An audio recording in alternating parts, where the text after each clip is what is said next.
కష్టపడి వచ్చినందుకు మరీ వందనాలు.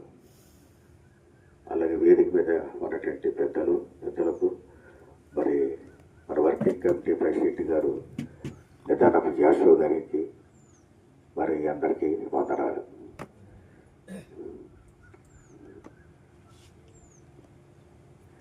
చాలామంది రావాలి. ఈ సంవత్సరం ఖమ్మం జిల్లాలో మొత్తం అందరూ పెంచుకోసుకుంటే ఘనంగా జరిగించారు. అందరూ చాలా సంతోషంగా జరిగించారు, చాలా ఘనంగా జరిగించారు. అయితే ఇక్కడ ఒక మంచి మాట ఉంది, ఆ మాట జ్ఞాపకం చేసుకుందాం. లేవీకాండము 23వ అధ్యాయము. లేవీకాండము 23వ అధ్యాయము 11వ వచనము 12, 13, 14 వచనాలు చూసుకుంటాం. చదువుతారు దయచేసి. గమనించండి, తీశారు అందరూ. నేను చదువుతున్నాను. యావే మిమ్మల్ని అంగీకరించినట్లు అతడు యావే సన్నిధిని ఆ పర్ణం అల్లాడింపవలెను. విశ్రాంతి జన్మనకు మరుజన్మన యాజకుడు దానిని అల్లాడింపవలెను. మీరు ఆ పర్ణం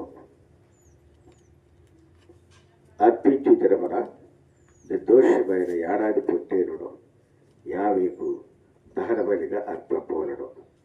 దాని నైవేద్యం నూనెతో కలిసిన 2 10 వంతుల గోధుమ పిండి, అది యావేకు ఇంపైన సువాసన గల హోమము. దాని పానార్పణము 30 ద్రాక్షరసం. మీరు మీ ఎలోహింకి అర్పణ తెచ్చు వరకు ఆ దినమెల్లా మీరు రొట్టె ఏమియో పేలాలేమియో పచ్చని ఎండులేమియో తినకూడదు. ఇది పెద్దకోస్తులు ఉండాలని పారమార్థం. ప్రతి మనిషి, ప్రతి సంఘము, ప్రతి పాస్టరు ఈ మాటను బట్టి పెద్దకోస్తులు జరిగించుకోవాలి. ఇక్కడ ఏముందంటే, మీరు అర్పించు పరణం అంటే పెద్దకోస్తు పండుగను జరిగించేవారు. పెద్దకోస్తు పండుగను మీరు తెచ్చే అర్పణలు కానీ, తెచ్చే కానుకలు కానీ, చేసే ఆరాధన కానీ, ప్రార్థన కానీ, ప్రసంగం కానీ మీరు ఏమి చేసిన రోజు అది యావేకి ఇష్టమైన యావే అంగీకరించాడా? యావే దాన్ని అంగీకరించాడా అని చూసుకొని ఆరాధన జరిగించాలి. ఒకవేళ అంగీకరించకపోతే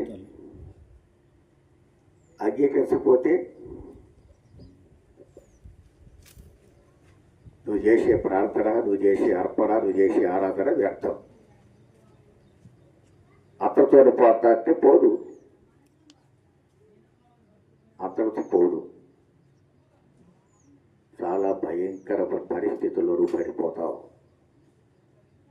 భయంకరమైన శాపములో నువ్వు ఉంటావు. ఎందుకంటే నీ చేతికి ముందుగానే యావే ఆజ్ఞ ఇవ్వబడ్డది. నీ చేతులు ఉన్నది ఏమిటది? బైబుల్ నీ చేతులు ఉన్నది. బైబుల్ నీ దగ్గరే ఉన్నది. బైబుల్ ఎప్పుడు నీతోనే ఉంటుంది. నీకు ముందుగానే యావే దారి ఇదని చూపించాడు, మార్గం ఇదని చూపించాడు. నువ్వు ఎలా చెయ్యని చెప్పాడు. అలా చేయకపోతే అది ఏమైందంటే నిర్లక్ష్యము, నెగ్లిజెన్స్. ఆ నిర్లక్ష్యాన్ని యావే క్షమించడం. ఒక ఉదాహరణ బైబిల్లో ఉన్నది. సృష్టి ప్రారంభంలో మొదటి మనుషులు ఆదాము అవ్వలిద్దరు. ఆ ఇద్దరికి 2 పిల్లలు పుట్టారు. ఆ 2 పిల్లలు ఎవరు? కయ్యూను, ఏబేలు. కయ్యూను, ఏబేలుకి ఆదాము అవ్వలిద్దరు పిల్లలు పిలిచి ఒక మాట చెప్పారు. మీరు యావేకి అర్పణ తీసుకెళ్ళండి, కయ్యూరు పని చేస్తుంటూ ఏమేలు వరకు పని చేస్తుంటాం. వాళ్ళిద్దరే వేరే వేరే పాలు చేసుకుంటున్నారు. ఏమేలు గొర్రెల కాపరి, కయ్యూను రైతు, వ్యవసాయం పండించేవాడు. ఆడు వ్యవసాయం చేసుకుంటుండు ఒక కొడుకు, ఇంకొక కొడుకేమో గొర్రెలు కాసుకుంటూ ఉన్నాడు. ఇది వాళ్ళకు ఉన్నటువంటి వృత్తులు. వాళ్ళ వృత్తులు చూస్తున్నప్పుడు తండ్రి పిలిచాడు, తల్లి పిలిచింది. దగ్గర పిలిచి పిల్లలకు చెప్పింది, ఒక మంచి మాట చెప్పింది. అయ్యా, మీ వృత్తులు మీరు విజయం పొందాలి అంటే, మీరు దీవించబడాలి అంటే, మీరు ఆస్వాదించబడాలి అంటే, మీరు వృత్తిలోకి రావాలి అంటే నేను చెప్పిన మాట జాగ్రత్తగా వినండి. నువ్వు గొర్రెలు కాస్తున్నావు కాబట్టి ప్రథమ ఫలముల పండుగ రోజున, ప్రథమ ఫల పండుగ ఉన్నది ఒకటి. ఆ పండుగ రోజున నీ గొర్రెల్లో మొదటి గొర్రెను, ప్రథమ గొర్రెను, బాగా బలిష్టంగా ఉన్న గొర్రెను, తర్వాత బాగా పొడిగిన గొర్రెను, బాగా అందంగాను పుష్టిగాను బలంగాను పొడిగి ఉన్నట్టు మంచి గొర్రెను ఏరుకొని 50కి అర్పణ ఇవ్వు అని ఏమేలకు తండ్రి చెప్పాడు. తల్లి చెప్పింది. ఆ మాట శిరసావించి అమ్మా సరే అలాగే అన్నాడు ఏమేలు. మన కయ్యూరుతో చెప్పాడు, కయ్యూరు నీకు పంటలు ఉన్నాయి కదా, పడుతుంది కదా, మంచి పంట పడుతుంది, వ్యవసాయం చేస్తాను. నీ వ్యవసాయం తొలి పంట కోసేటప్పుడు కోసే ముందు, కోసిన తర్వాత మొదటి పనలో పెట్టి ఆ ధాన్యాన్ని, మొదటి పనలోని ధాన్యాన్ని తీసుకువెళ్ళి యాజకుడి చేత ప్రార్థన చేయించుకొని జాగ్రత్తగా, ఇది పెంతుకోస్తు యొక్క వృత్తాంతం. ఆ మొదటి పనను తీసుకువెళ్ళి యాజకుడికి ప్రార్థన చేయించి ఆ గింజలు దంచి నైవేద్యం వండి యాజకుడి దగ్గర తీసుకెళ్ళి యాజకుడికి అర్పించు అని కొడుక్కి కయ్యూరు చెప్పాడు. ఆ కయ్యూరు కూడా ఏమడితే చిత్తమయ్యా అన్నాడు. అలాగే తండ్రి అన్నాడు. ఇక తర్వాత తీసుకెళ్ళారు, పిల్లలు తీసుకెళ్ళారు. ఏమేలు మంచి తండ్రి ఏ మాట చెప్పాడో, తల్లిదండ్రులు ఏ మాట చెప్పారో చెప్పిన మాట ప్రకారం బాగా చూశాడు. మందలు చూసి మంచి బలిష్టమైన గొర్రెను, బాగా కొవ్విన గొర్రెను, బాగా హుషారుగా ఉన్న గొర్రెను, యాక్టివ్గా ఉన్న గొర్రెను పట్టుకొని తీసుకెళ్ళాడు. తర్వాత కయ్యని చేశాడంటే నెగ్లిజెన్సీ. ఇక్కడ నెగ్లిజెన్స్ కనపడుతుంది. సృష్టిలో ఇద్దరే పిల్లలు. పాప ఇద్దరికి, ఆదాముకి ఇద్దరు పిల్లలు. The first children of the creation. ఈ సృష్టిలో మొదటి పిల్లలు చేసిన తప్పేంటో మీకు అర్థమయ్యేలాగా చెప్తారా? మీరు ఇక్కడ నుంచి ఆ తప్పు మనం చేయకున్నట్లు. కాబట్టి ఆ కయ్యూరు ఏం చేశాడంటే ప్రథమ ఫలములు అనే మాటను ప్రక్కన పెట్టేశాడు. అక్కడ ఏమంటే కొన్ని అన్న మాట ఉంది. 4వ అధ్యాయం వృత్తాంతం అంటుంది. కొన్ని తీసుకెళ్ళాడు. కొన్ని అంటే కొద్దిగా చెప్పింది తల్లిదండ్రులు, చెప్పింది కొన్ని కాదు. ఏమేలు ప్రథమ ఫలం ఇచ్చాడు. నీ పట్ల ప్రథమ ఫలం తీసుకెళ్ళి వాళ్ళ తల్లిదండ్రులు చెప్తే అలా చేయకుండా కొన్నిటిని తీసుకెళ్ళాడు. అంటే చెప్పిన మాటను దారి తప్పించాడు. తల్లిదండ్రులు ఎలా చెప్పారు? తల్లిదండ్రులకి ఏం తెలుసు? తల్లిదండ్రులకి ఎవరు చెప్పారు? ఆదాము కాలంకి ఎవరు చెప్పారు? వాళ్ళకి ఎవరు చెప్పారు? వాళ్ళకి అంతకుముందు ఆదాము వాళ్ళ కంటే ముందు మనుషులు లేరు కదా, మరి వాళ్ళకి ఎవరు చెప్పారు? చెప్తాడు ఏమన్నా ఐడియా ఉందా? వాళ్ళకి ఎవరు చెప్పారు ఈ మాటలు?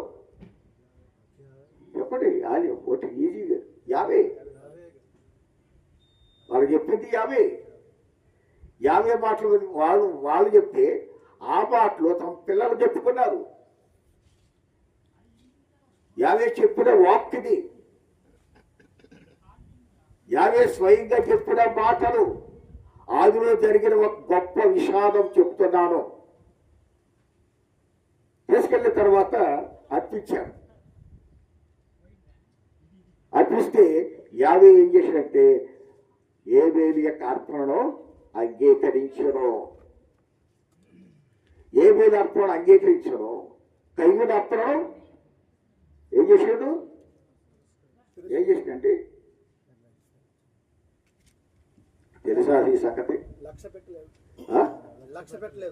అంటే అంగీకరించలేదు.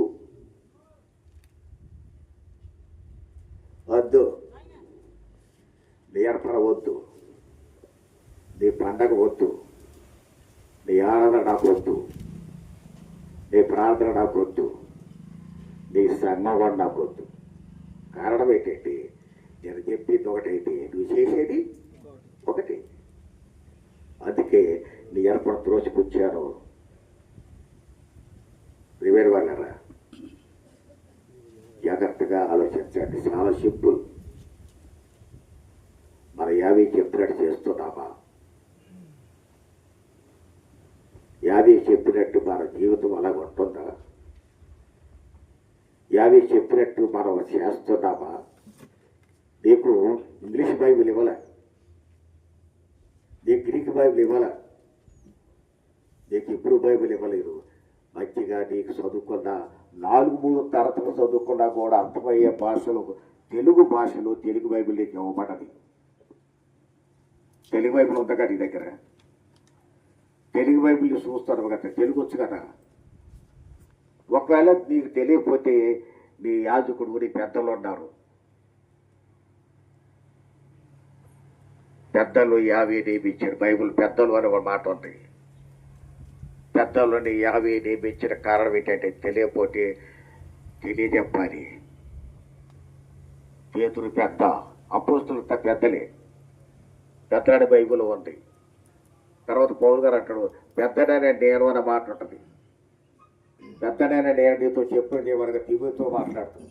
పెద్దనైనా నేను నీతో చెప్పినది ఏమనగా అంటాడంటే నేను పెద్దనే. నేను పెద్ద, నువ్వు పెద్ద అంటే అర్థం ఏంటంటే అర్థం అని చెప్పి పెద్దలు నడుపుని తెలియకపోతే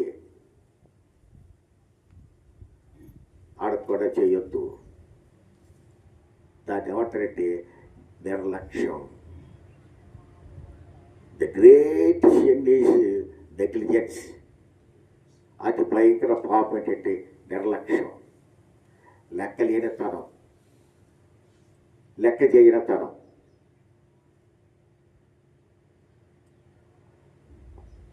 మరి ఇండియాలో నిన్న మొన్న 12వ తారీఖున ఒకటే జరిగింది, ఒక విషాదం జరిగింది. ఏమిటంటే ఒక విమానం కూలిపోయింది. తెలుసా మీ అందరికీ? అది వైరల్ అవుతుంది. దాని కారణం ఏమిటంటే అది కొనేటప్పుడు దాన్ని మ్యానుఫ్యాక్చరింగ్లో తేడా వచ్చింది. నేను పెట్టుకోసి పండుగ ఒక సర్టిఫికేట్ పెట్టాడు. ఏంటి సర్టిఫికేటు? 50 నిన్ను అంగీకరించాడా? సర్టిఫికేట్ చేశాడా? సర్టిఫికేట్ చేశాడా? నువ్వు చేసే పండుగకి సర్టిఫికేట్. నీ పండుగను అంగీకరించాలి. నీ పండుగను అంగీకరించాలంటే 50 చెప్పినట్టు చేయి. అదే సర్టిఫికేట్. నేను ప్రతి సబ్బాతు, ఈరోజు ఏ వారం? ఈరోజు మంగళవారం, శనివారం సాయంకాలం హైదరాబాద్ నుంచి ఒక మెసేజ్ పెట్టాను. మరి 50 సమాజం పెద్ద ఆయనే సాయంకాలం పెట్టుకోసి పండుగ గురించి మెసేజ్ ఇచ్చాడు. ఆ మెసేజ్ ఎత్తుకుని నేను ఉంటున్నట్లు ఆన్ చేశాను. ఆన్ చేస్తే ఆయన మెసేజ్ వస్తుంది. ఆ మెసేజ్ విన్నాను. అసలు ఆయన అనేది ఏంటంటే బైబుల్ 23వ అధ్యాయం, లేవికాండ 23వ అధ్యాయంలో మనకి పండుగలు ఇవ్వబడ్డాయి. ఆ పండుగలో 7 పండుగలు ఉన్నాయి. 7 పండుగలకి 50 డేట్ ఇచ్చాడు. కానీ పెంతుకోసు పంటకి డేట్ ఇవ్వలేదు. మరి ఎలా చేయాలి? అది మనం లెక్క పెట్టుకోవాలి.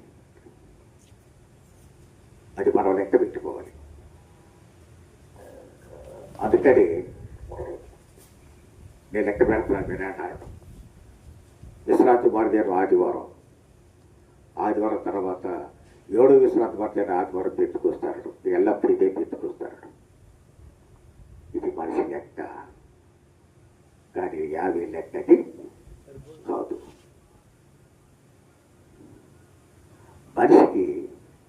మనిషికి పండగలు లెక్కించడం 50 అప్పగించలే. మనిషికి బాధ్యత ఇవ్వలేదు. అది పరిశుద్ధ పండగ. కానీ మనుషులు పరిశుద్ధులు కారు, మనుషులు నీతివంతులు కారు, మనుషులు యథార్థవంతులు కారు.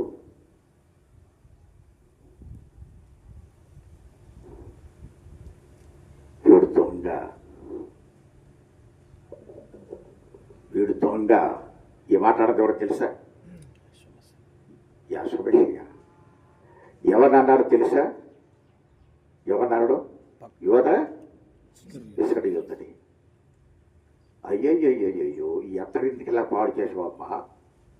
అత్తడు యాశోబేష పాదాల మీద పోసి తన తల వెంట్రుకతో తుడిచి కన్నీరు గార్చి ఏడుస్తూ ప్రార్థన చేస్తూ ఉంటే ఈ ఎంత చూడకుండా వీడు అయ్యయ్యో ఇంత ఖరీదైన అత్తడు నేల మీద ఎందుకు పోసావమ్మా?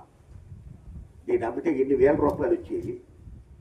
కొన్ని వేల రూపాయలతోటి పేదలకు ఇస్తే వాళ్ళు ఎంత బాగుపడతారు అని ఒక శిష్యుడు అనడం. అతని పేరేంటి? యోధ ఇస్కరియోతు.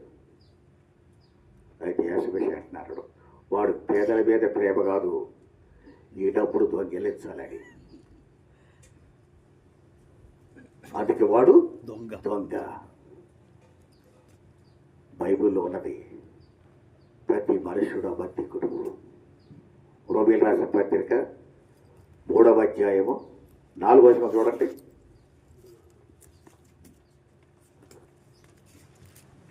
రోమీయులు రాసిన పత్రిక 3వ అధ్యాయము 4వ వచనం. త్వరగా. నీ మాటలలో నీవు నీతిమంతుడుగా తీర్చబడినట్లును నీవు వేద్యమాడినప్పుడు గెలుచునట్లును అని వ్రాయబడిన ప్రకారము ప్రతి మనుషుడును అబద్ధికుడగును గాని ఎలోహిముడు సత్యవంతుడు కాక తేరడు. సో ప్రతి మనుషుడంటే ఒక ఊరు కాదు, ఒక పట్టణం కాదు, ఒక దేశం కాదు. ప్రతి ఎవ్రీ మ్యాన్ ఇస్ ఎ లై. ఒక బిషప్ గురించి చెప్పలేదు, ఒక రెవరెండ్ మంచివాడని చెప్పలా, బిషప్ మంచివాడని చెప్పలా, లేకపోతే బిషప్ అబద్ధికుడు కాదని చెప్పలే. ఇందులో బిషప్లు ఉన్నారు, రెవరెండ్లు ఉన్నారు, ఎల్డర్లు ఉన్నారు, పెద్దలు ఉన్నారు, పాస్టర్లు ఉన్నారు, బిలీవర్స్ ఉన్నారు. ఎవ్రీబడి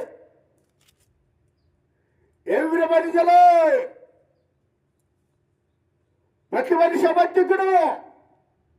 అబద్ధికుడి చేతిలో పెట్టుకొని పంట పెట్టలేదు, గ్రహించు. అబద్ధుల చేతికి పెట్టుకొని లెక్క పెట్టుకొని అని చెప్పలేదు. అలాగనే ప్రతి మనిషి అబద్ధికుడు. అలాగనే ఎవ్రీ మ్యాన్ అన్నారు. ప్రతి మనిషి పాపం చేసిన వాడే. అందరూ పాపం చేశారని అదే రోమయ్య రాసిన పత్రిక 3వ అధ్యాయం 23వ వచనం. ఆ మాట చదవండి. ఏ భేదము లేదు, అందరూ పాపం చేసి ఎలోహిముడు అనుగ్రహించి మహిమను పొందలేకపోతున్నారు.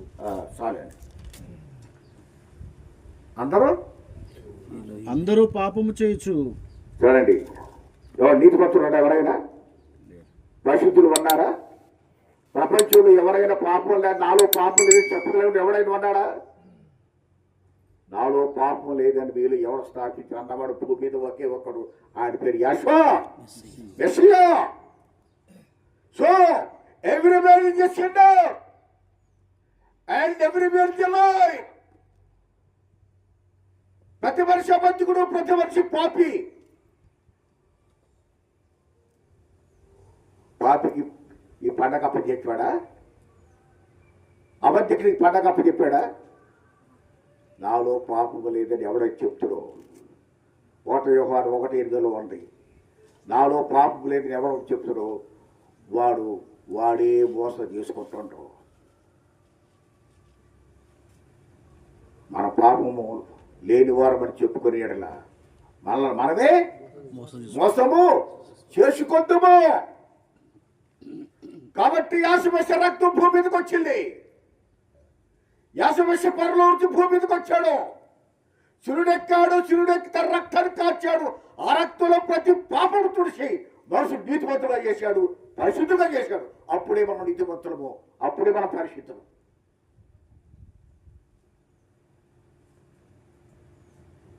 నీకు ఈ పెంతెకోస్తు లేకపోతే పర్ణశాల లేకపోతే పస్కా పండుగలు పరిశుద్ధమైన పండుగలను బైబిల్ చెప్తుంది. పరిశుద్ధ పండుగలు హోలీ ఫెస్టివల్స్, హోలీ ఫీస్ట్. ఇవి పరిశుద్ధులు మాత్రమే నిర్ణయించాలి. వీటి డేట్లు ఉన్నాయి.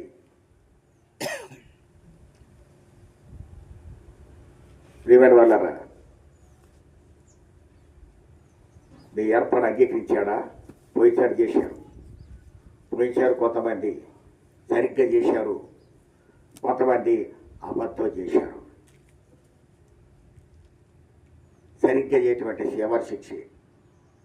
No doubt I will prove.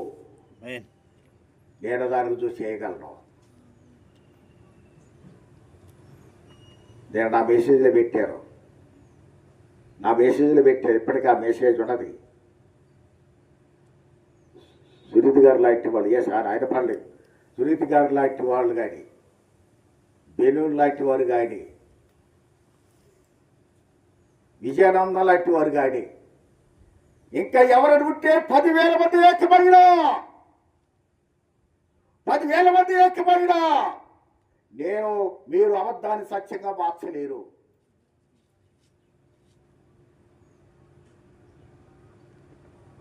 అబద్ధం అబద్ధమే, సత్యము సత్యమే. అబద్ధం చేస్తే కొంతమంది అబద్ధం చేస్తూ సంతోషపడుతున్నారు. నేను కూడా పండుగ చేశానండి, పెంతెకోస్తు పండుగ బాగా చేశాను. ఎప్పుడు చేసామంటే ఆదివారం చేశానండి.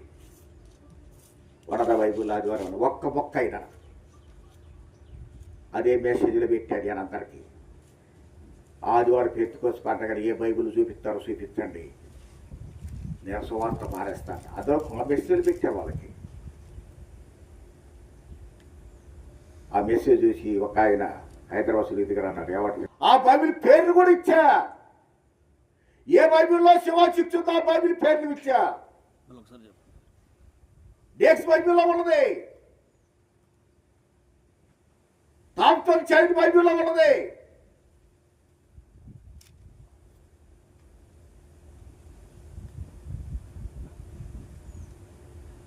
జాన్ విక్లిఫ్ బైబిల్లో ఉన్నది,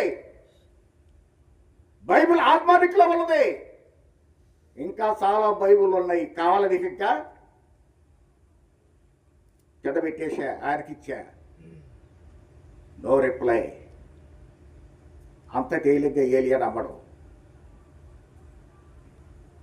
నేను పరిశోధనలో ఉన్నా, పరిశీలనలో ఉన్నా, ఇంకా పరిశోధన సాగుతూనే ఉన్నది పెంతెకోస్తు పండుగ మీద. ఆదివారం చేసి సంబరపడుతున్నావు, కానీ అది అబద్ధం తెలియదా నీకు? మరి నువ్వు చూసావా ఎప్పుడైనా ఆదివారం పెంతెకోస్తు బైబిల్ ఉన్నదని? మరి నువ్వు చూసావా? మరి నీకు వరకు నువ్వు ఎప్పుడైనా ఆలోచించావా?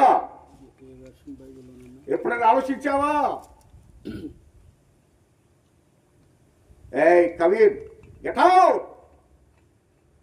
నీ ఆరాధన అక్కర్లేదు, నీ ప్రార్థన అక్కర్లేదు, నీ అర్పణ అక్కర్లేదు. తీసేయ్. అవి బెస్ట్ ఏబేల్ దీవిస్తాడా? నువ్వు ఏబేలువా కయ్యుడువా? ఎవరు చేద్దావో ఆలోచించుకో. కయ్యను తోసేసినట్టు బైబిల్లో ఉన్నది. కయ్యను ప్రక్కన నెట్టాడు బైబిల్లో ఉన్నది. కారణం ఏంటంటే యావే చెప్పినట్టు చేయలేదు, అర్పణ యావే అంగీకరించలేదు.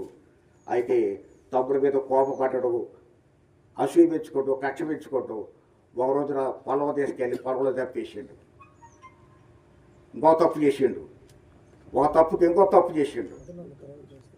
యావే అడిగిండు, అయ్యో నీ తమ్ముడు ఎక్కడ?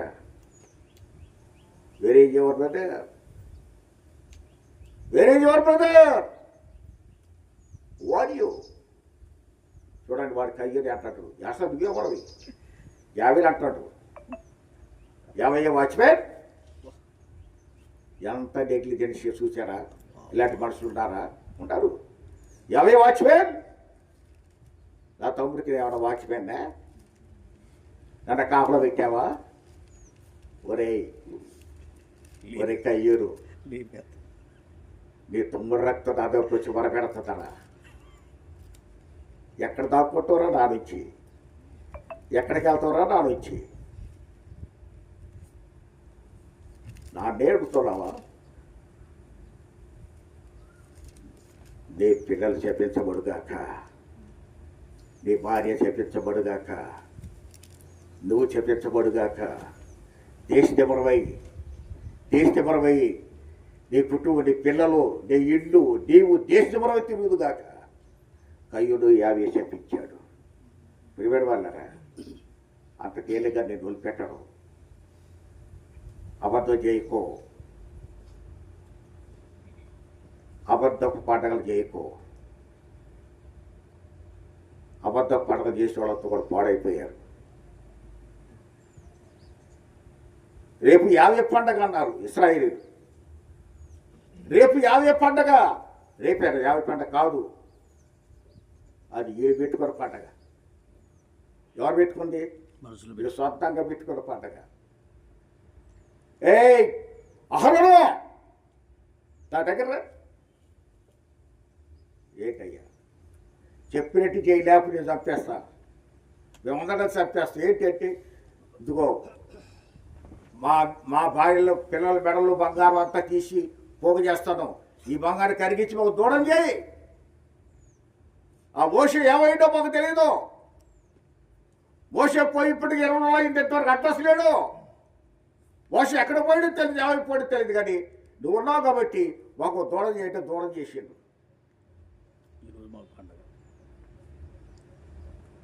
అహరోను భయపడి దూరం చేసిండు. తర్వాత అహరోనుకి ఒక ఆశ ఉన్నది. ఏం ఆశ అంటే ఈ బంగారం అంతా దూరం చేసి ఆ దూడం నైట్ తీసుకెళ్తా. బంగారం మీద ఆశత, బంగారం మీద ఆశతకు అబద్ధాన్ని ప్రకటన చేసిండు. అలాంటి సేవకులు లేరా? ఎందుకు నీకు అబద్ధం? యాభై వదిలిపెట్టడం. ఏల్బి కౌంట్. నువ్వు లెక్క చెప్పాలి, నువ్వు లెక్క చెప్పాలి. దూరం చేసిండు. ఇది రేపు యాభై పండుగ, రేపు ఉత్సవం జరుగుతుంది. ఓ దేవుడా, ఐగుప్తుడు చిరప్పించిన దేవుడా చెప్పి దూడని దేవుడు అంటున్నారు. దూడమందు సింధులు డ్యాన్సులు వేస్తున్నారు. యాభై చూసిండు. ఒరే బాబా ఎంత ఘోరం దొరుకుతుంది. నేను ఈ దూడని రప్పించింది ఐగుప్తు దేశం నుంచి. వెళ్ళు, నీ ప్రజలు చెడిపోయారు, పో వశపో, నీ ప్రజలు చెడిపోయారు. ఒక అసమర్థుడు సేవకుడు వల్ల, ఒక డబ్బును ఆశించే సేవకుడు వల్ల, బంగారం ఆశించిన సేవకుడు వల్ల, డబ్బును ఆశించి పోయి అబద్ధం చేసిన సేవకుడు వల్ల కొన్ని కుటుంబాలు నాశనమైపోయినాయి. 3000 కుటుంబాలని మోషే కత్తివాత కూల్చి చంపేశాడు. 3000 మంది కూలిపోయారు.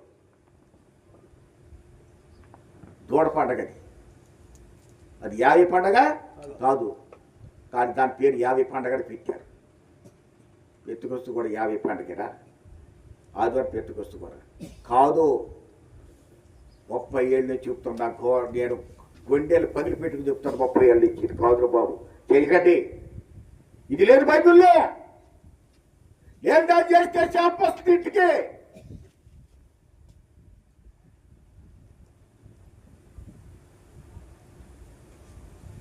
నీ చేతికి ఇచ్చాడా లెక్క చెప్పని మనమే లెక్క పెట్టుకోవాలన్నాడు ఆయన. ఎత్తుకొచ్చి పండుగ మనం లెక్క పెట్టుకోవాలి. మనిషికి వచ్చి మనిషికి అప్పు చెప్పాడా? మనిషికి అప్పు చెప్తే మనిషి ఏం చెప్తా తెలుసా? సత్య నమ్ముకుంటాడు. మనిషికి సత్య నమ్ముకునే స్వభావం ఉన్నది, నిజాన్ని నమ్ముకునే స్వభావం ఉన్నది, సత్యవాక్య నమ్ముకునే స్వభావం మనిషికి ఉన్నది. అక్కడ ఎందుకు యాసమే శిష్యుడు ఒకడు గురువునే అమ్మేసాడు.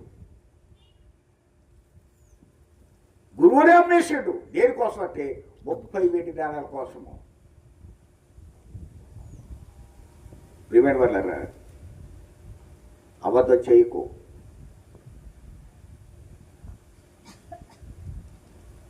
లేవికాండ 23వ అధ్యాయం 15వ వచనంలో ఏమన్నట్టే చదువు నా మాట.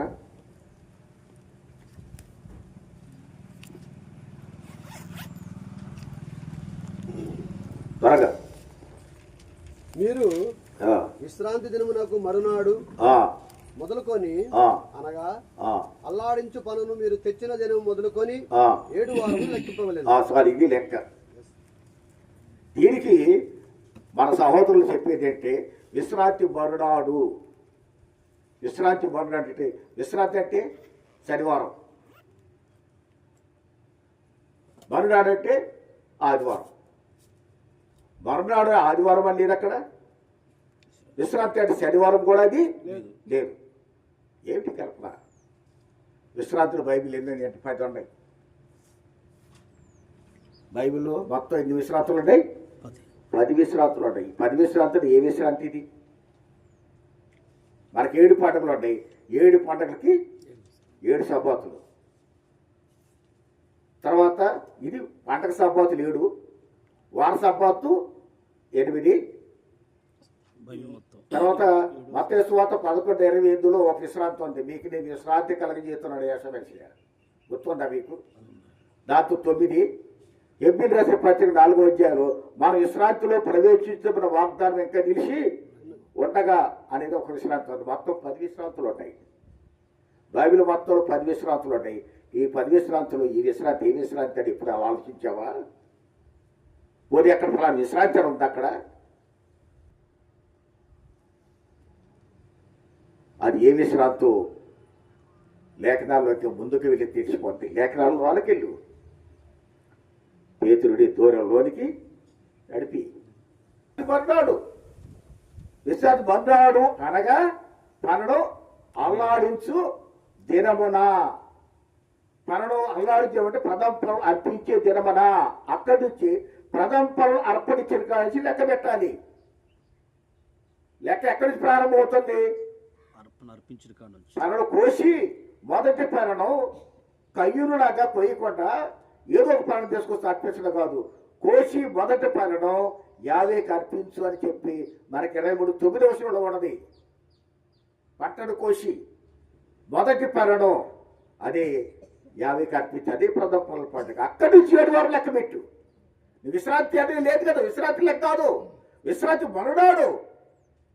చాలా జాగ్రత్తగా ఉంటుంది ఇక్కడ వాక్యము. మరణ తెచ్చిన దినం తెచ్చుకొని ఆ రోజు 7 వారం లెక్క పెడితే తెచ్చుకొని పండుగ వస్తుంది.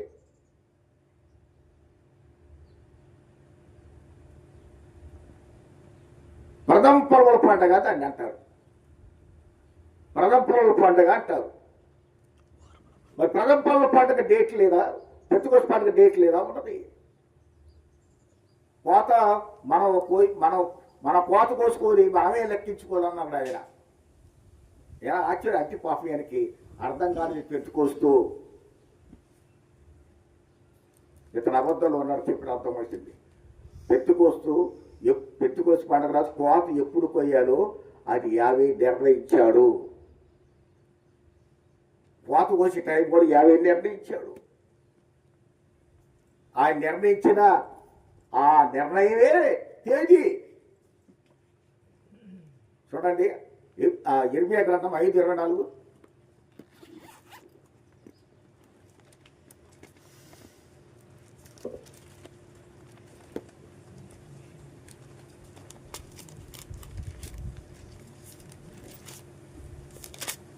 వారు రండి, మన ఎలోహిమనే 50 భయభక్తులు కలిగి ఉందము.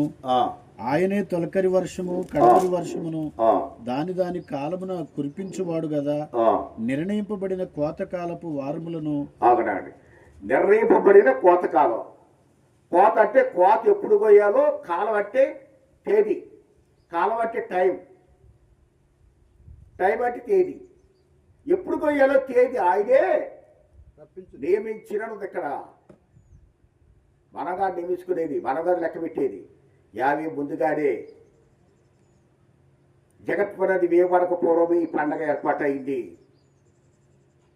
50 ఆ పండగ డేట్ పెట్టాడు, తేదీ నిర్ణయించబడిన కోతకాలము. ఎవరు నిర్ణయించారు? 50 నిర్ణయించాడు. దేని గురించి, దేనికి నిర్ణయించాడు? కోతకాలం నిర్ణయించాడు. ఒక రైతు కూలోలు బిడుతుడు. కూలోలు బిడిచి, అబ్బాయి కూలి వల్లరా మా పంట కోతకు వచ్చింది, ఎప్పుడు కోస్తారో చెప్పుడు మీరే చెప్పండి అంటాడా, లేకపోతే ఆయనే నేను కోతకాలం నేను నిర్ణయించానా రమ్మని అంటాడా? పలానా రోజు రానే చెప్తారు. రైతే నిర్ణయించుకొని కూలోలు పిలుచుకుంటాడు. తన పంట ఎప్పుడు కోయాలో ఆయన నిర్ణయించి కుటుంబ సభ్యులతో కలిసి ఆలోచించుకొని మన పంట కోతకు వచ్చింది ఎప్పుడు కోద్దామని చెప్పి కుటుంబంలో పెద్ద కొడుకు చిన్న కొడుకు లేకపోతే ఎవరైనా ఉంటే భార్యతో కలిసి ఎప్పుడు కోద్దామంటే 14 రోజులు కోద్దామని చెప్పి నిర్ణయించుకుంటారు. నిర్ణయించుకున్న తర్వాత వచ్చి కూలోలు తీసుకుపోయి రేపు రండి అని చెప్పి పిలుస్తారు. ఇదేంటి? 50 యజమాని ఆయన ఈ డేట్ని నిర్ణయించాడు. నిర్ణయించబడిన కోతకాలము. కోత కాలం బట్టి తేదీ. నిర్ణయం అంటే నిశ్చయించాడు. కోతకాలం అంటే కోత కోసే తేదీ 50 నిర్ణయించాడు.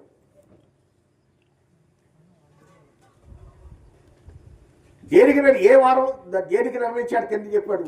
వారముల పండగ నిర్ణయించాడు. అక్కడే ఉంది. ఏ పండగ నిర్ణయించాడు? వారముల పండగకి తేదీ నిర్ణయించాడు. ఎంత స్పష్టంగా ఉన్నది. తేదీ లేదా బైబిల్లో? ఆ తేదీ ఏమిటి? ఎప్పుడు కోసారు కోత? కోత బయట గుర్తేంటి తెలుసా? మీరు ఆ పంటను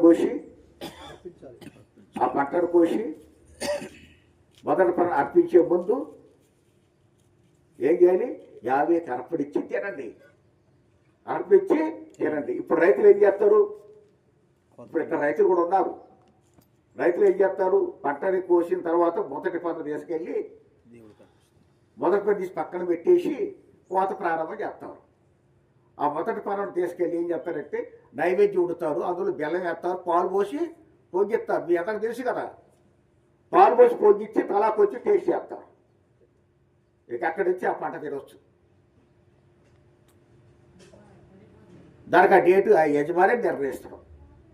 నిర్ణయించి కూలీలు తీసుకెళ్ళి వెళ్తాడు. కాబట్టి 50 నిర్ణయించిన కోతకాలపు దేని వారవల పంటకి నిర్ణయించింది. వారవల పంటగ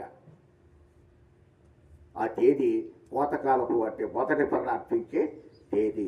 దాన్నే ప్రథమ ఫలముల పంటగ. ఒకటి మీకు అర్థం కాదు. ఒకటి ఉంది. ప్రథమ ఫలముల పంటగ బైబిల్లో ఉన్నది. ప్రథమ ఫలముల పంటగ నుంచి మీరు 7 వారములు లెక్క పెట్టండి. ప్రథమ ఫలముల పంటగ డేట్ ఎప్పుడు? ఎప్పుడు చెప్పండి? డేట్ అడిగారు వాళ్ళు. డేట్ లేదంటున్నాడు. ఎవరికైనా గుర్తు ఐడియా ఉందా?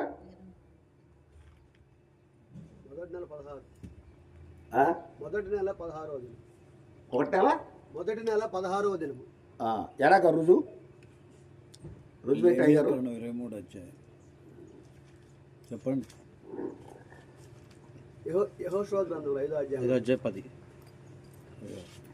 తర్వాత ఒరిజినల్గా మనకి పరశాల పండగ డేట్ ఉంది. తర్వాత దానికి స్టోరీ ఉన్నది. పరశాల పండగ కథ ఒక స్టోరీ ఉంది.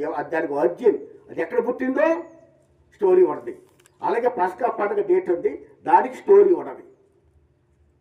పస్కా పండుగ ఎక్కడ జరిగింది? ఐగుప్తు దేశంలో మేకను గొర్రెను వధించి దాని రక్తం ద్వారబంధకములను జల్లించిన తర్వాత వాళ్ళు బయటకు వచ్చారు. అదే పస్కా పండుగ. దానికి ఒక స్టోరీ ఉన్నది.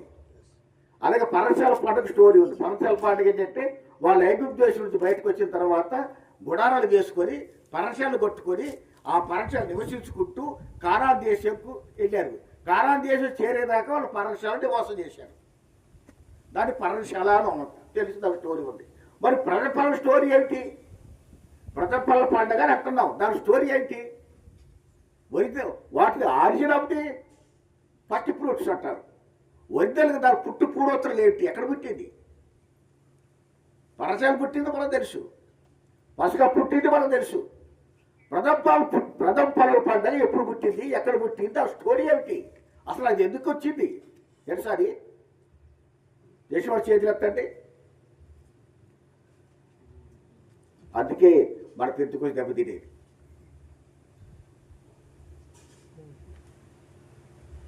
ఎక్కడ పుట్టిందంటే ఎక్కడ పుట్టింది? అది కూడా ఐగుప్తులో పుట్టింది. జాగ్రత్త గమనించండి, ఐగుప్తులో పుట్టింది. ఐగుప్తు రాత్రి ఆ దూత మరణదూత బయలుదేరి ఇశ్రాయేల్ ఇంటి గుర్తు చూసి ఆ ద్వారబంధ కమ్మల మీద రక్తాలు చూసి అది ఆ ఇంట్లో ప్రవేశించకుండా ఐగుప్తు దేశం నుండి ఆ ఐగుప్తు దేశం నుండి రాజు ముదురుకొని బట్రోతు వరకు అందరిలోకి మరణదూత వెళ్ళి తొలి సంతానాన్ని చంపేసింది. అర్థమవుతుందా? తొలి సంతానాన్ని చంపేసింది. అక్కడే పుట్టింది తొలి సంతానం. తొలి అంటే ఫస్ట్. ఐగుప్తు దేశంలో పసకాన్ని ఎప్పుడు ఆశ్రయించారు? మన యజ్రా గారు 10వ తారీఖు పసకాన్ని ఆశ్రయించారు. అసలు పసకా పండుగ ఎప్పుడు? 10వ తారీఖేనా? 10వ తారీఖు పసకా పండుగ రోజున వాళ్ళు ఆ రాత్రి గొర్రె మాంసం రొట్టెలు చేదు కూరలు పెట్టుకొని రొట్టెలు తిని పసకా పండుగ ఆశ్రయించారు రాత్రి. ఆ రాత్రే మరణదూత ఇంట్లో ప్రవేశించింది. ఏ ఉద్దేశంలో ఇంట్లో ప్రవేశించి మొట్టమొదటి పిల్లవాడిని, మొదటి సంతానం పిల్లవాడు కానీ పిల్ల కానీ ఆడపిల్ల కానీ మగ పిల్లవాడు కానీ రాత్రి పిసికేసింది, చంపేసింది. కానీ ఇశ్రాయేలు ఇంట్లో మాత్రము బ్రతికి అంటే తొలి సంతానం బ్రతికారు. అందుకోసమే 10వ తారీఖు పండగ అయిన తర్వాత 16వ తారీఖున ఏం చేయమంటే తొలి సంతానం బ్రతికింది కాబట్టి మీ పిల్లలు తొలి పిల్లలు పుట్టారు, మీ పిల్లలు తొలిగా పుట్టిన పిల్లవాడు బ్రతికింది కాబట్టి నాకు ప్రతి తొలి మగ పిల్లవాడు నాకు అప్పు చెప్పండి. పిల్లల్లో కానీ గొర్రెల్లో కానీ మేకల్లో కానీ మీ పిల్లల్లో కానీ జంతువుల్లో కానీ మొట్టమొదటి పుట్టిన పిల్లవాడు నాది, మొదటి సంతానం నాది, మొదటి జంతువు నాది, మొదటి గొర్రె నాది, మొదటి పంట నాది. 13 చూడండి, 13:4 నిర్మా ప్రథమ పర్వం లేక పుట్టి పూర్వోత్తరం మొట్టమొదటి పుట్టుగా నిర్మాకాండం 13వ అధ్యాయం. ఇశ్రాయేలీయులలో మనుషుల యొక్కయు పశువుల యొక్కయు ప్రథమ సంతతి అనగా ప్రతి తొలిచూలు పిల్లను నాకు ప్రతిష్ఠించుము. చాలు. ఇది ఎక్కడ పుట్టింది? ఇశ్రాయేల్ ఐగుప్తు దేశంలో పుట్టింది. ఇశ్రాయేల్ బ్రతికినందువల్ల, ఇశ్రాయేల్ పిల్లల బ్రతికినందువల్ల నాకు తొలి పంట, తొలి పిల్లవాడు, తొలి మగ పిల్లవాడు నాది. అలాగనే తొలి పంట కూడా చూడండి. తొలి పంట నిర్మకాండ 22:29.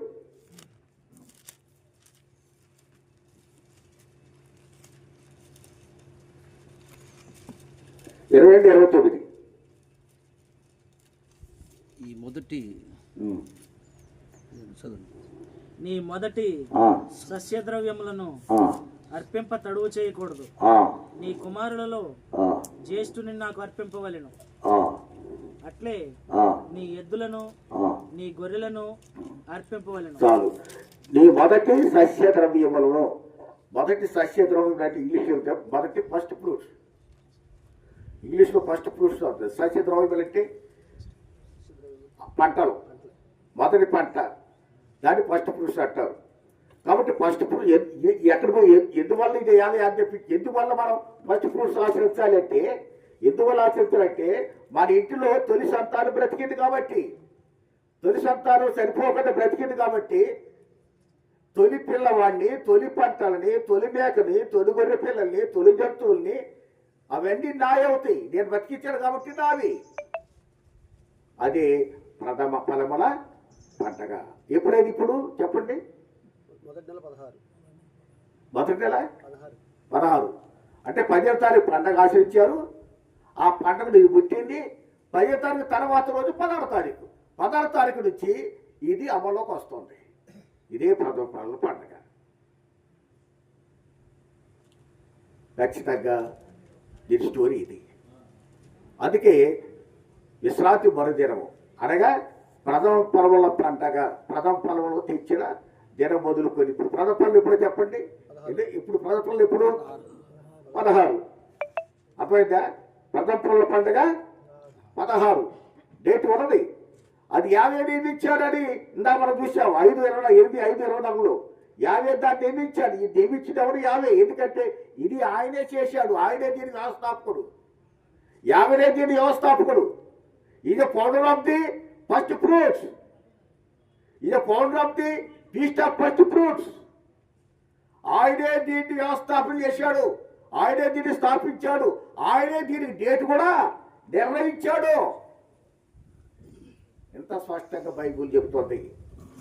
కాబట్టి ప్రథమ ఫలముల పండగ రోజు నుంచి అనగా 16వ తారీఖు నుంచి 7 వారం లెక్క పెడితే ఖచ్చితంగా శిక్ష వస్తుంది. ఇందులో ఏ డౌట్ లేదు. ప్రతి సంవత్సరం శిక్ష చేయండి. ఆదివారం అర్పణ బైబిల్ అసలు ఎక్కడా లేదు. ఒకళ్ళు చేసిన అది 50 అంగీకరించడే అంగీకరించడు.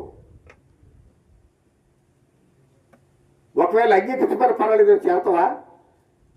నేను వదిలిపెట్టాడు. భూమి మీద ఉన్నంతకాలం శాపగ్రస్తులు అవుతూ చనిపోయిన తర్వాత ఇందాక చెప్పారు ఏమొచ్చింది? చనిపోయిన తర్వాత ఏమొచ్చింది? అపవాదం వచ్చింది. ఆయనకి దిక్కు లేదు. ఎవరికి? మోషేకి దిక్కు లేదు. మోషే ఎంత గొప్పవాడు తెలుసా? మోషే యాసమశానడు. మోషే ఒప్పుకుంటాడు, సాతాను వస్తుంది. నీ ప్రతి చర్య, నీ ప్రతి అడుగు, నీ ప్రతి సేవ, నువ్వు చేసే ప్రతి పరిచర్య సాతాను రాస్తుంది. You cannot escape. నువ్వు తప్పించుకోలేవు.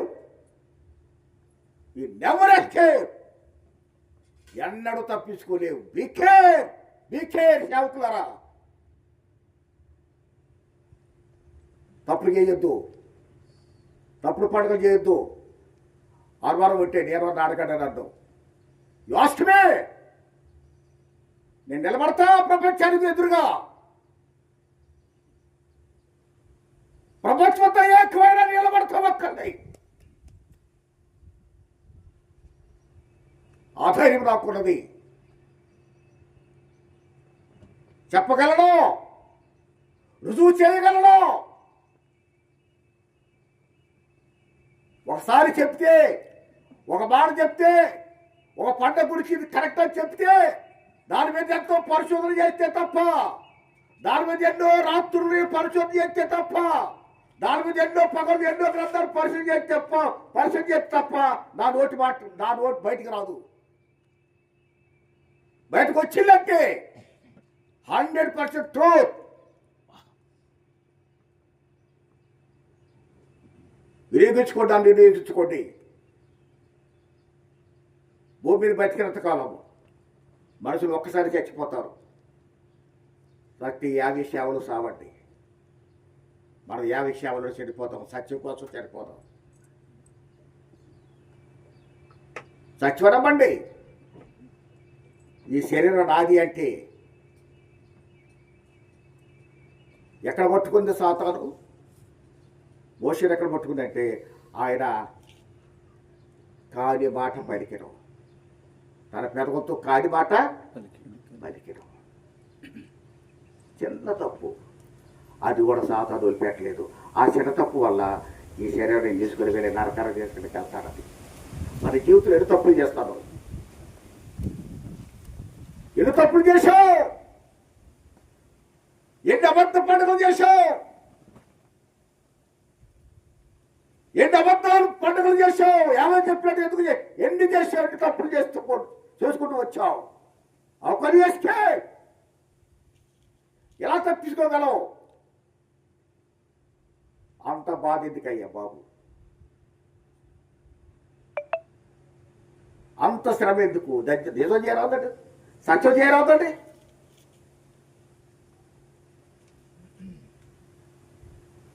సండే వాళ్ళు ఇస్తే ఒక 2,000 రూపాయలు ఇస్తారేమో. నీ పిల్లల శాపంతో అవుతున్న సంగతి తెలుసా? నీవు నీ కుటుంబాన్ని అగ్గిగుండంలోకి తోసేస్తున్నావు నీ చేతులారా. నీ చేతులు అగ్గిగుండ తీసుకుని వెళ్తున్న సంగతికి తెలుసా? నీలో తెలుసా నీకు? ఎందుక 2,000, ఎందుక 1,000 రూపాయలు? కొంతమంది 500లకు కూడా ఆశపడి లోబడిపోయి 500లకు కూడా మోసం లోబడిపోయిన వాళ్ళు కూడా ఉన్నారు సేవకుల్లో. అప్రాలు 500, నీ ఆత్మ విలువ 500, నీ పిల్లల ఆత్మ విలువ 500. ఎందుకలా చేస్తున్నావు?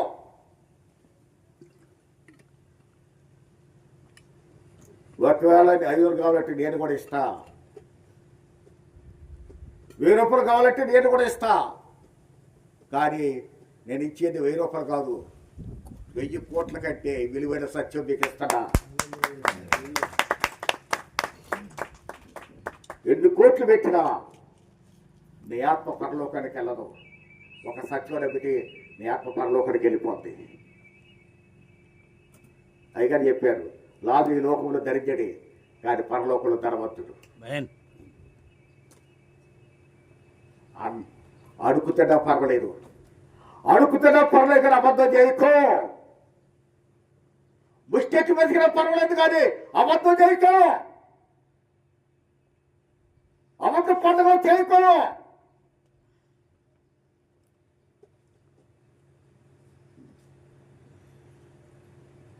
ముగిస్తానని ఒక మాట చెప్పి, ఒక చిన్న పుస్తకం 4-5 రోజుల క్రితం ఒక చిన్న పుస్తకం చదివాను. అది అమెరికాలో ఒక ఆయన రాసిన పుస్తకం. ఆయన పేరు ఫ్రాన్సిస్, ది గ్రేట్ స్కాలర్. ఆయన చర్చ్ ఆఫ్ గాడ్ స్కాలర్. ఆయన స్కాలర్ మాత్రమే కాదు, church of God world missionary. ఆయన పుస్తకం రాస్తే ఆ పుస్తకం నాకు ఎవరిచ్చారంటే మోషిని తేలబ్రా గారు తమ్ముడు ఇచ్చాడు. ఒక మంచి బుక్ నీకు ఇస్తాను, జాగ్రత్తగా చదువుకోరడం. అద్భుతమైన బుక్ అది. ఆ పుస్తకం నేను ఎవరికి ఇవ్వలేదు, నీకే ఇస్తాను అని అనడం. నేను పెద్దలది అయిపోతే పెద్ద ఆశీస్సుతో ఈరోజు ఎంతబడినాయా. తేరాపురం గారు దయపోతే, మోషే తేరా దయపోతే, ఎలక్తి రత్నం గారు దయపోతే, జల్లి ప్రకాశం గారు దయపోతే, మొత్తం ఆంధ్రప్రదేశ్ తెలంగాణ 4 పెద్దలు దాయిన కోత్రుడయ్యా. నా బాగా ప్రేమించారు, నేను వాళ్ళ బాగా ప్రేమించాను. వాళ్ళు నన్ను చాలా చాలా అభిమానించారు. ఏ పుస్తకాల దగ్గరకు వచ్చినా, ఏ మనిషి వాళ్ళ దగ్గరకు వచ్చినా నాకు ఇచ్చేవాళ్ళు. ఒక్కొక్క మోషడి ఒక బుక్ ఇచ్చేటు. చాలా అద్భుతమైన బుక్ అది. నేను ఎందుకో అది ఒక రాత్రి కాడ చదువుతూ పెట్టి అందులో ఏముందంటే టిండేల్ గురించి రాశాడు. టిండేల్ అనే భక్తుడు, మీకు తెలుసో తెలీదు, ప్రపంచ ప్రఖ్యాతి పొందిండి ఆయన. టిండేల్ ఒక భక్తుడు. మీరు ఎప్పుడో చూసారు టిండేల్ బైబిల్ అని ఉంటుంది. మీరు తెలియదు పాపం మీకు ఎవరికంత. స్వయంగా పేరు మీద ఒక బైబిల్ ఉంది, ఆయనే ఆ బైబిల్ రాశాడు. ఆ బైబిల్ని ఆయన డైరెక్ట్ ఇబ్రూలో నుంచి ఇంగ్లీష్లోకి ట్రాన్స్లేషన్ చేశాడు. ఇబ్రూలో నుంచి డైరెక్ట్గా ట్రాన్స్లేషన్ చేసిన Bible the great and famous Bible, Tyndale Bible అని రాసిండు. దాంట్లో టిండేల్ బైబిల్ ఉంది. అబ్బాయి పుస్తకాలు దొరికితే బాగుపడపడ్డా. ఈ బైబిల్ నాకు దొరికితే బాగుపడ్డా. వెంటనే నెట్లో వెతికే, దొరకలే. గూగుల్లో వెతికే, నాకు దొరకలే. నాకు కొంచెం ఈ ఫోన్ టచ్ తక్కువ. సరిగ్గా ఇండియాలో ఇబ్రూలో వచ్చి ఇంగ్లీష్లోకి తర్జుమా చేసినదికి ఆయన పుట్టింది ఇంగ్లాండ్లో పుట్టిండు, ఇంగ్లాండ్లో చదువుకున్నాడు, స్కాలర్ అయ్యిండు. ఇబ్రూ, గ్రీకు, లాటిన్ అనర్గళంగా మాట్లాడగలిగిన వాటిలో స్కాలర్ అయినారు. ఆయన రాసిన బైబిల్ నాకు కావాలని చెప్తే ఆ బైబిల్ ఆర్డర్ పెడితే ఆ బైబిల్ నా దగ్గరకు వచ్చింది. గబా లేవు ఎనబడజ్జాలు ఏం చెప్పాడు చూసా. డైరెక్ట్ ఇబ్రూ బైబిల్ ట్రాన్స్లేషన్ కాబట్టి ఆయన సండే సేవకుడే. ఆయన న్యాయ సమాజం కాదు, సండే సేవకుడే. లేవి 23వ అధ్యాయం 15-16 వచనాలు చూసిన ఏమన్నంటే అందులో సబ్బాత్ అనే మాటే లేదు. విశ్రాంతి మొదలుదేయడం అంటే ఆ విశ్రాంతి పసకా విశ్రాంతి అనడం. తర్వాత 7 విశ్రాంతులు అంటే 7 వారములు రాసిండు, 7 వీక్స్ అని రాసిండు. తర్వాత మరుచుడి విశ్రాంతి మరుజనం ఉంటుంది కదా, ఆ మరుచుడి విశ్రాంతి అది లాస్ట్ వీక్ అని రాసిండు. ఎన్ని కోట్లు పెడితే నాకు అది దొరుకుద్ది. నా హృదయం సంతోషపడ్డది. ఆ రోజంతా సంతోషపడ్డా.